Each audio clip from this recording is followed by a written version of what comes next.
¿Qué pasaría si están de guardia en emergencia y les llega un paciente con dolor torácico y no atendieron a la clase de electrocardiografía? Le hacen el electro al paciente desde las 4 de la mañana. Ven el electro y le dicen a la enfermera, póngale un metamizol. Llega a las 7 de la mañana y al cambio de turno el paciente sigue con dolor de pecho. La enfermera le toca la puerta, usted está echado. Y le dice, doctora, el paciente sigue con dolor, está gritando, ¿no? A ver, el electro. A ver, vamos a mandar el electro al doctor Laguna, de repente me responde. Entonces yo veo el electro y le digo, doctora, ¿el doctor qué es el paciente ahí? Acaba de llegar, doctor. Pero ahí se la hora 4 de la mañana. Y era un infarto ese que le va. Cuando yo le dije sobre la clase de electro del tiempo al músculo, es porque mientras más tiempo pasa el dolor, el tejido muere más. Supongamos que no muere el paciente y ustedes no se van a la casa, porque yo me quedé calladito y les di la sugerencia de que le den el tratamiento. Pero como pasaron 2 horas, se murió un montón de tejido. La mortalidad es más o menos el 60% en la primera hora. Hacia la cuarta, sexta hora baja la mortalidad, de repente un 40%. El primer día menos y menos. Tuvieron la suerte y no murió el paciente. Pero luego les toca la consulta externa, al mes. Y llegan a la consulta y el paciente va a su control. Ustedes lo miran al paciente y el paciente está, doctorita, gracias, usted me salvó la vida. Y en su conciencia, ustedes saben que no. Quien le salvó la vida fue Dios, es Cupertino. Pero el paciente empieza a presentar dificultad respiratoria. Doctora, me calma. ¿Qué pasó con ese paciente? Remodeló. Si ustedes a ese paciente apenas llegó al hospital, hicieron su electro, identificaron el problema y lo trombolizaron, rompieron el coágulo y recuperaron el tejido, ese paciente toda su vida hubiera sido normal. Pero como no hicieron lo correcto, en sus conciencias queda ese paciente, su vida a partir de ese momento es un desastre. Su capacidad contráctil fue mala. ¿Pero qué pasó? Oye, doctor, pero ese paciente solo infartó la puntita del corazón. ¿Por qué se ha crecido el corazón? Ese es el motivo por el cual vamos a hacer. Otro ejemplo. Supongamos que llega a la consulta un paciente gordito, fumador, hipertenso. Pero él no va a pasar consulta, él acompaña a su mamá. Entonces su mamá está pasando consulta y el paciente dice, doctor, una camarita de presión. Y usted lo mira, madre, iba a terminar mi turno, está esperando. Ah, ya le ponen atención y consume el automático, le pone. Apretan el botón. De reloj cuando miran 200 sobre 100 de presión. ¿Está bien, doctor? Está bien. Bueno, más. Listo, terminan su trabajo, pero pasan 6 meses y ese paciente llega a la emergencia con las piernas desde la mano.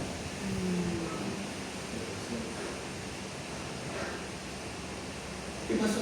Doctor, hace un mes y me hizo la pierna. Un hecho. Me falta nada. ¿Qué pasó con ese paciente? Hipertrofió, remodeló. ¿Por culpa de qué? De ustedes, que no hicieron caso a esta clase. ¿Cuál es el problema con el corazón? El corazón tiene la particularidad de que cuando es agredido, puede ser un infarto, puede ser una miocarditis viral, alcohólica, tabáquica, lo que quieran, una válvula malograda. Esa agresión activa mediadores neurohumorales y celulares, catecolaminas, angiotensina, que está la mala decir, la endotelina, la mala, la aldosterona, citoquinas, el estrés oxidativo.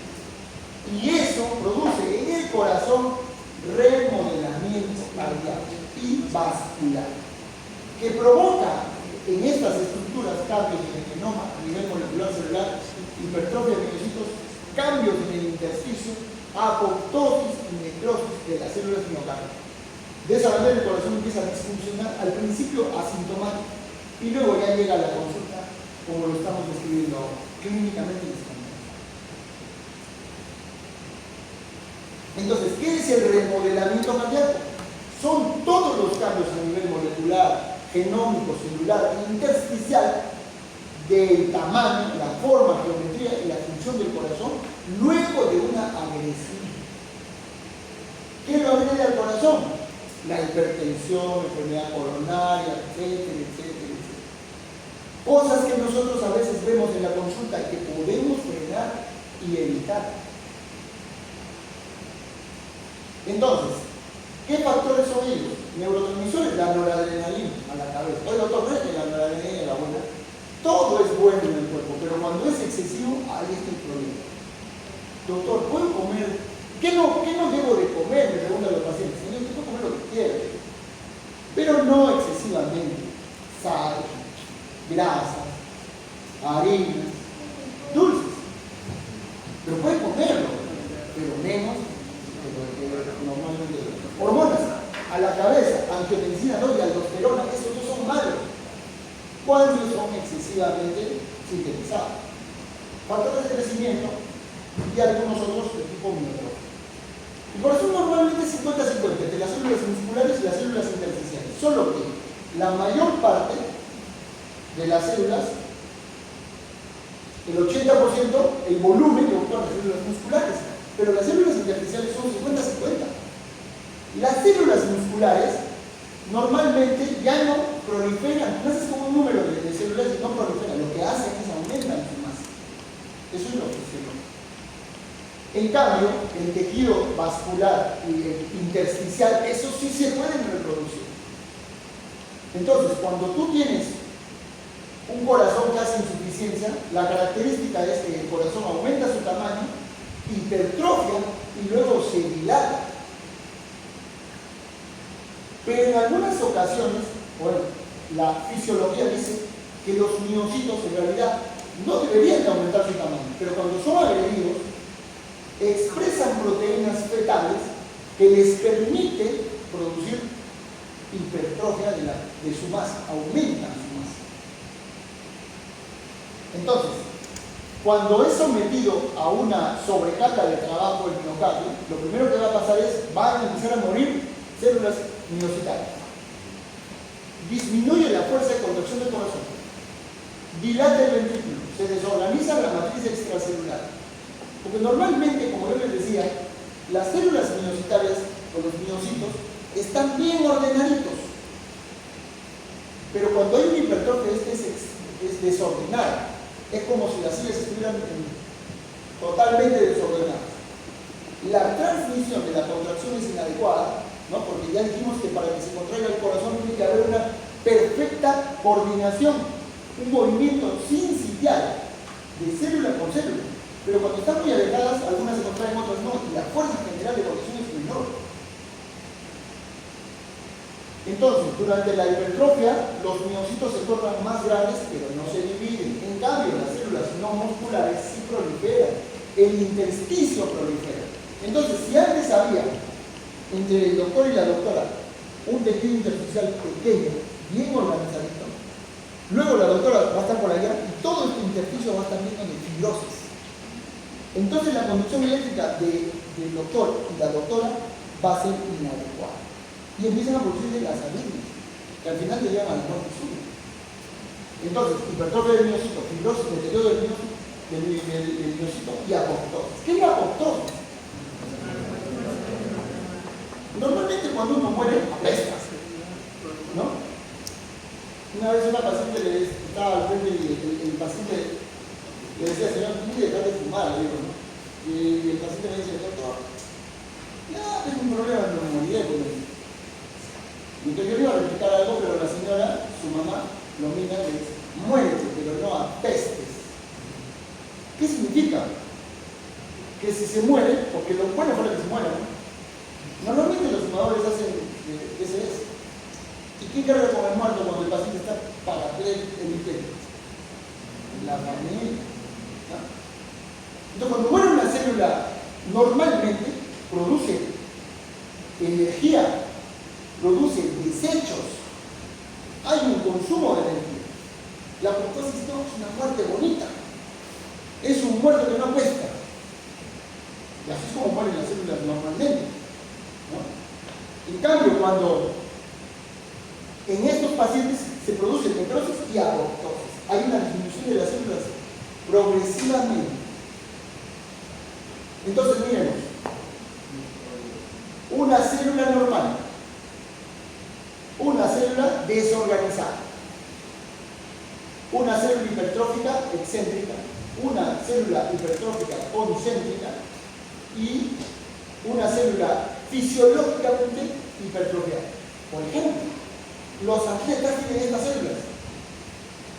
O sea, las células van a ir creciendo proporcionalmente al intersticio y a los vasos sanguíneos, pero siempre conservan un orden. Por eso es que la contracción del corazón de un atleta es muy buena. Ustedes han visto que los atletas cuando les toman el pulso laten entre 50 a 60 latidos por minuto. Un sedentario, 80, 90 latidos por minuto. ¿Cuál es la diferencia? Un latido de atleta eyecta más que el latido de un sedentario. Por eso es que el corazón, para mantener gasto, late menos veces. Para eso, un corazón entrenado, moderadamente preparado, un atleta de verdad, no es que se mete en sus cosas. ¿No? Es pecho grande, parrilla chico.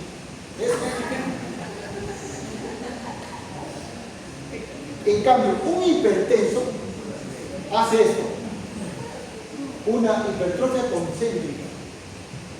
Y por ejemplo, una cardiopatía dilatada. Un alcohólico hace una cardiopatía excéntrica. Al final, los dos pierden capacidad de contracción, dilatan. Llegan al mismo punto. Corazón inmenso con poca fuerza. Listo para el trasplante. Entonces, por ejemplo, pongamos el ejemplo de la hipertensión arterial. ¿Qué pasa con la hipertensión arterial? Aumenta la carga hemodinámica de las cavidades izquierdas, estira las fibras, activa canales iónicos mecanosensibles, activa factores tróficos y estos activan segundos mensajeros. Estos pueden ser los protooncogenes o las quinasas, que al final van a producir alteración de la regulación transcripcional proteica, aumentando la masa. ¿Cuáles son estos protooncogenes? ¿Por qué se le llama así? Bueno, proto, previo a onco, cáncer.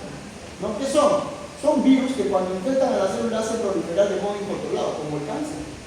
Pero no es cáncer, ¿no? Obviamente son moléculas que producen un incremento rápido de la proliferación. Protooncogenes, acá están algunos. Y las proteinquinasas están las ERK, JNK, P35. La calcineurina, acá están las funciones de ellas. La calcineurina se tiene que ver básicamente con, dice, se activa con el incremento de la concentración de calcio intracelular. El corazón bien entrenado crece balanceado. Por ejemplo, es como cuando tú tienes una parcela y tienes una manguerita que riega tu jardín. Si te dan otra parcela, tienes que tener otra manguera. ¿Qué pasa con el corazón entrenado? Cada vez que tiene más masa, aumenta la cantidad de vasos y el flujo coronario aumenta. Es proporcional a la masa. ¿Qué pasa con un corazón no entrenado y un hipertenso, por ejemplo? Aumenta la cantidad de tejidos, pero no los vasos. El crecimiento es desorganizado. Hay tejidos que no reciben por oxigenación.